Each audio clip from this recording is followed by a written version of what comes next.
How do I never lose my camera files on long motorcycle trips, and how do I keep all of them organized, ready for editing? These are the questions that I'm going to answer in this video. So if you have nothing to do, grab your favorite drink and stay with me.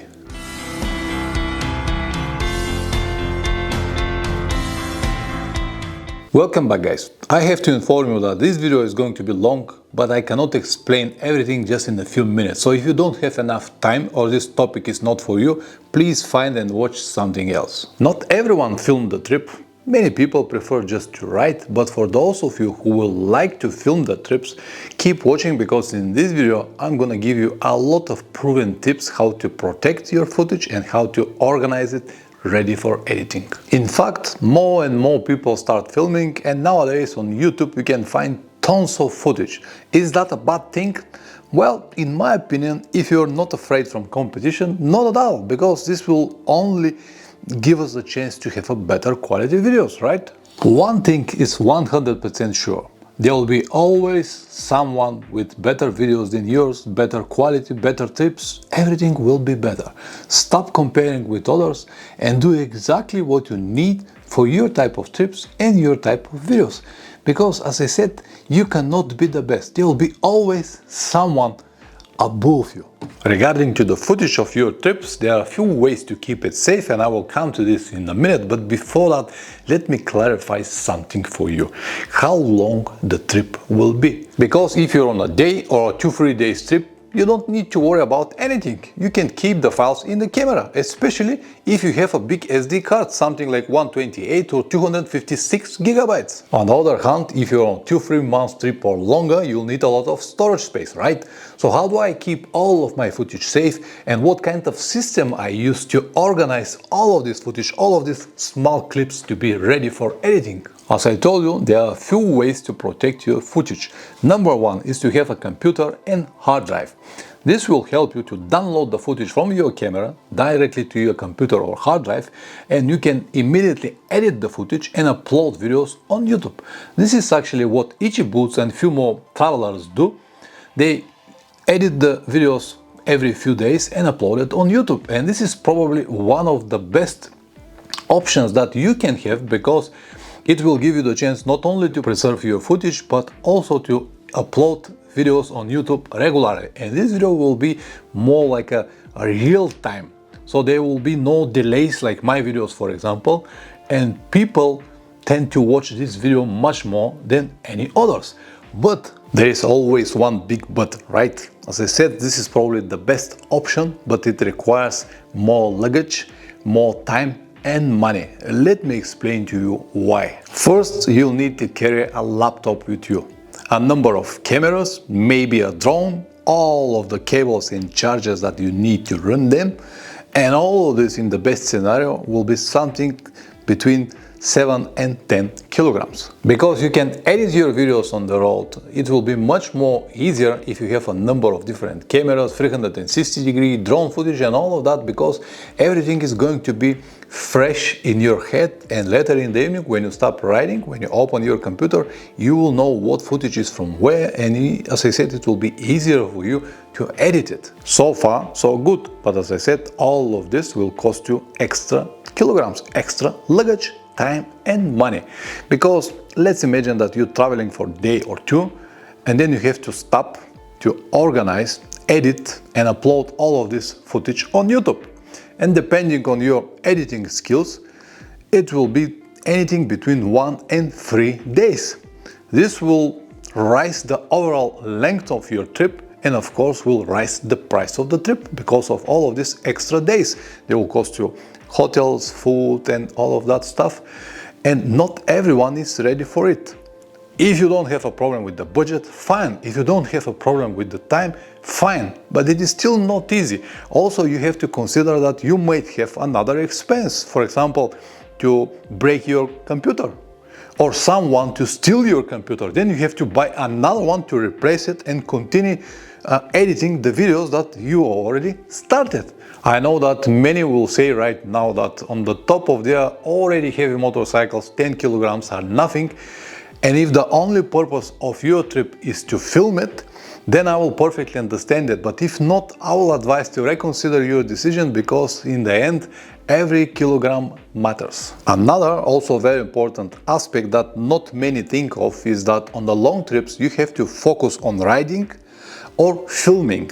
To do both at the same time, it's not that easy, and it might be dangerous, and many won't be able to do it because of the concentration that you need.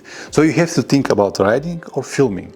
To do both at the same time, I know from my personal experience, it's not that easy. If you include a number of cameras, if you want to prepare every scene, man, it's gonna be hard. I have heard some stories from travelers that they changed their entire plan just to have a nice footage, or they took some risky maneuvers here and there just to have a better footage, maybe risky footage that will eventually bring them more views on YouTube. This is something that I never do, and I will never recommend to anyone to do it. Of course, different people might have a different priorities, and in the end, who am I to tell you what to do? Number 2, to upload everything to cloud storage.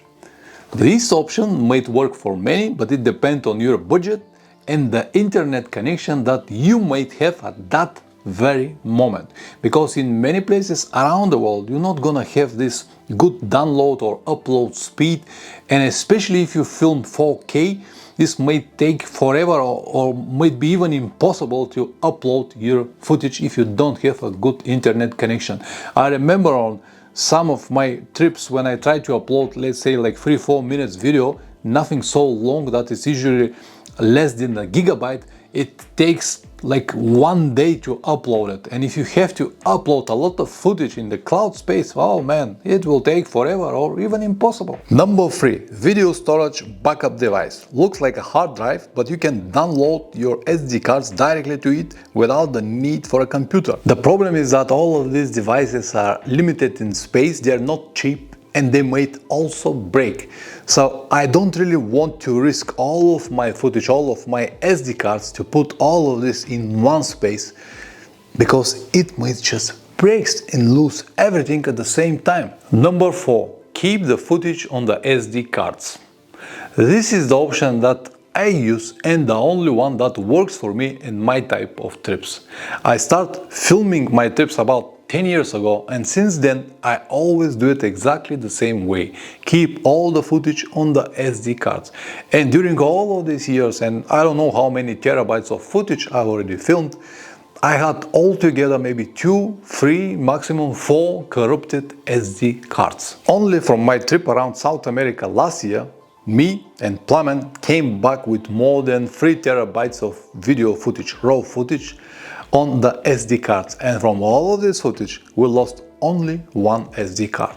It was 128 gigabytes, and basically means that we lost around 2 days of riding. That's why usually I use small cards, 32 gigabytes, but now because of the new cameras and all of this video quality that we're looking for, 32 gigabytes means only like 30-40 minutes of footage. That's why I switched to 128. But if I was keeping the old proven system 32 gigabytes, it will be just a few hours, not 2 days of from the whole trip. But it is what it is. But in the end, only one SD card from all of that footage that we brought safe in. I think that this is very affordable or acceptable risk, right? How many SD cards do I have, and where do I keep them? I have altogether around 40 different SD cards. 20 SD cards, 128 gigabytes, 10 64 gigabytes, and 10 32 gigabytes. As I said before, I used only 32 gigabytes, but now they're just not enough for the better quality videos that the new cameras produce. Anyway, I keep them all in these SD card holders. They're very cheap, you can find them in Amazon. I'm gonna give you a link in the description down below. Each one of these holders collect 10 different SD cards, and you can even have a small notes here, for example the date when it's filmed, or the numbers or something like that. And usually when I put the first SD card in, I put a number or arrow, and from there every next SD card is actually the next footage on the same specific order. So before the trip I had 4 of these full with empty SD cards. So every time when I remove empty card, I replace it with already film card. And once all of these holders are filled up only with real footage, let's say the first is already with recorded footage, I put it on a different compartment in my wallet. And then I will keep them all the time. I will never get them out from my wallet. This is the only way to preserve them and bring them home. Because if I keep them in my saddlebag or in my tank bag, someone might get it. But my wallet, never ever, because I always keep it on my riding jacket or my walking pants. I always protect my wallet because inside is also my passport. This is the only system that works for me, and it's proven with many different trips. How can I film the entire trip? Do I have an external battery source? No, I don't have external battery source. I usually film my trips with 1 or 2, maximum 3 batteries per day, because I film only the most important moments, or when something changes, or when I think that something might be interesting. Let's say different landscapes or important moments or stuff like that. And this basically means that of course I might miss some situations, and it's happened many times. Now, for example, on my trip to South America, I dropped the motorcycle 3 times, Plamen drops it also once, and I don't have all this on camera because the camera was not on. But this is the risk that I'm happy to take, because there are no other options. I've been advised many times that I have to film all the time or set the camera on this looping mode, so when it's nothing interesting I can delay the footage later and so on and so forth. But all of this does not really work for me, because it will require a lot of battery power. It will definitely require some kind of external source of battery to have the camera on all the time. Also, even if you film everything, and let's imagine that you have a video clip that is 1 hour long, but on this 1 hour you have only 5 or 10 seconds something interesting. Who is going to watch all of this footage after that, to edit it, remove the useless part and keep only the most important part? This will require tons of SD cards, and as I said, so many different things that are not easy to do. This might work when you get out to film something for 2-3 hours, then it's fine, but for such a long trip, it's just impossible. It is more or less the same when you have a multiple cameras, 360-degree camera, drone footage and all of that stuff. When you start preparing every scene for filming, all of this will require a lot of editing hours after that. And as I said, if you're out for 2-3 hours, it's fine, but when you film something that is 2-3 months long, you will even forget what footage belongs where. And who is going to edit all of this? This is a lot of work. It will definitely be a better video, but on what price? That's why I said in the beginning, you have to focus on something, on the trip or in the filming. You can't do both at the same time, or at least it's gonna be very difficult. Talking about editing, what exactly I do after I come back home with all of this footage. The first and the most important part that I need to do is to download all of that footage from the SD cards to my computer or external hard drive. This is #1 priority to me. Until it's not in the computer, I don't feel relaxed or safe. Only then, when it's already there, I can say, the mission is completed. And even so, I don't delete the files from the SD cards. I keep them as a backup if something goes wrong with the computer or with the external hard drive. When all of this is done, I can start with actual editing. And because I only use one camera, it's not difficult at all for me. The only thing that I have to do is to drop all of these mini video clips, mini files into the editing program, cut the useless part, and keep the rest. And as I told you, because I film only the important moment, and I always try to keep some kind of a chronological order, where I start, where I finish, it is not difficult for me to make from all of these short clips a long video episode.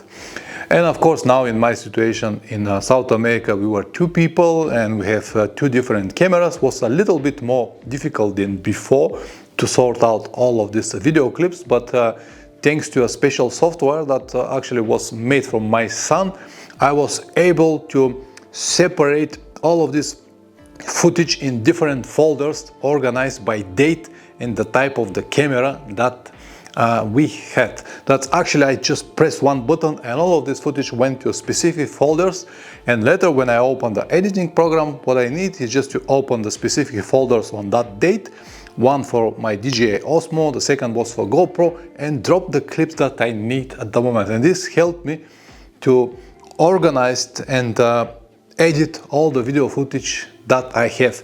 And once I finish with a specific episode, it's already edited, I upload it on YouTube, and the rest of the raw footage I just delete. I keep only the ready episode, which means that like more than 50-60% of the footage it's already gone, and I keep only the ready episode. One very important moment if you have multiple cameras is to set the time before you start filming. Exactly the same date and exactly the same time, because after that, if you use software like me, it will split everything in specific folders. This is more or less everything that I do to protect all of my footage, to bring it back home, to edit and organize all of these video episodes for you guys.